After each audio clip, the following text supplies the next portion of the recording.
પહેલા તો આટલું સરસ આયોજન કરવા માટે બાપુનો ખૂબ ખૂબ આભાર. એમનામાં આજે મને બાપ દેખાયો છે, મારા પપ્પા નથી.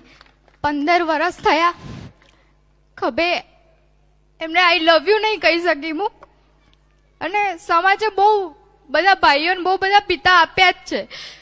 અને આજે મમ્મી કારણોસર નથી આવી શક્યા, પણ જેમ તમે કીધું ને, સ્વીકાર થવો જોઈએ, પ્રેમ મળવો જોઈએ, વિશ્વાસ કરવો જોઈએ. મારા મમ્મી મારા ઉપર બહુ જ વિશ્વાસ કરે. આજથી ખુલીને સપના જીવવાનું ચાલુ કર્યું છે. દુનિયામાં બદલીશ. અને જેને બી મારે કહેવાનું થશે કે આજની દીકરીઓને હું ખાસ કહું છું, મમ્મી પપ્પા આપણા માટે જ વિચારતા હોય છે. મેં જીવનમાં બહુ ભૂલો કરી છે, બહુ જ ભૂલો કરી છે, અને મેં એના ઉપર રિગ્રેટ પણ કર્યું છે. અને આજે હું તમને કહું છું, મમ્મી પપ્પા આપણા માટે જ કહેતા હોય છે. એમનું માનજો, એમનું સહન કરી લેજો.